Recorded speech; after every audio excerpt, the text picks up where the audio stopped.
Welcome back. It's now time for your midday sports.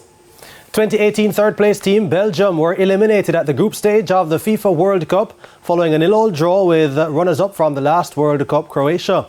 It means Croatia progressed to the last 16 along with Morocco, who beat Canada 2-1. Hakim Ziyech and Youssef En-Nesyri got the goals for Morocco, who also conceded an own goal. Canada, of course, were eliminated. 2014 winners Germany will look to avoid consecutive first-round World Cup exits when they take on CONCACAF team Costa Rica in Group E action today at 2 as the World Cup continues.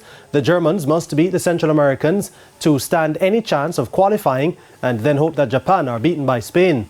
A draw in that Japan and Spain clash also opens a door for the four-time winners, who will then have to score at least 2 unanswered goals against the Costa Ricans. Spain are all but safe with their 4 points and +7 goal difference, and will only be eliminated with a defeat and Costa Rica defeating Germany, or the Germans scoring more than 5 goals against the CONCACAF team. Costa Rica, with their inferior goal difference of -6, go through with a win or a draw if Japan is defeated. Both matches kick off at 2 p.m.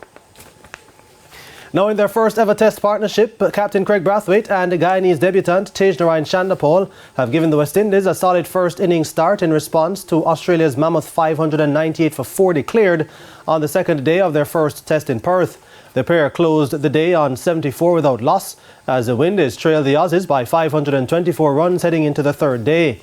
Shandapol, who had to withstand a barrage of short-pitched bowling from the Australian attack, is leading the charge with 47 from 73 balls, inclusive of 6 fours and a 6.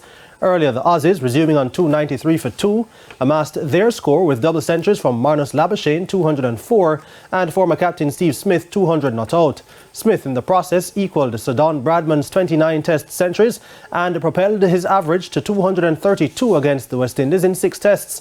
The two shared in a 251-run third-wicket stand, which was broken by Brathwaite, who ended with 2 for 65.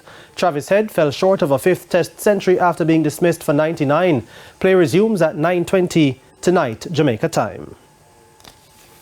Our Lady of the Angels and Hydel Prep will contest today's final of the Gissa netball competition, which will be held at the Leela Robinson courts. Our Lady of the Angels got the better of Mona 10-4 in Tuesday's semi-final, while Hydel outclassed Alvernia Prep 15-5. National coach Connie Francis was at the semi-finals and was impressed with some of the players. 1 and 2 of them is really above the rest, and what I like is the effort behind everything. It's so unfortunate that the sun is so hot and they have to be out there playing, but nevertheless I can see that the players enjoy it, and what we need to remind ourselves as coaches and players and even spectators is that these girls are doing it for fun, so they need to enjoy the youthfulness of the sport. Francis is also calling on the corporate Jamaica to give more support to the sport if netball is to improve.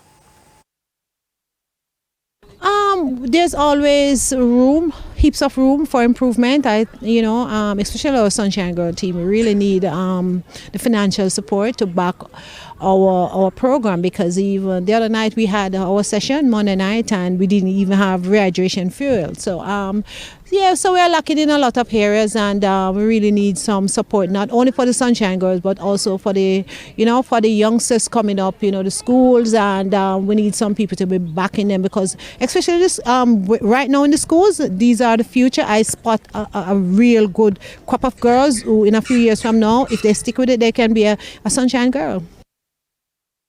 And that's it for your Midday Sports Report. O'Shane? Thanks, Jordan. And that's the Midday News. I'm O'Shane Masters. Join us at 7 for Primetime News. On behalf of the news, sports and production teams, have a good afternoon.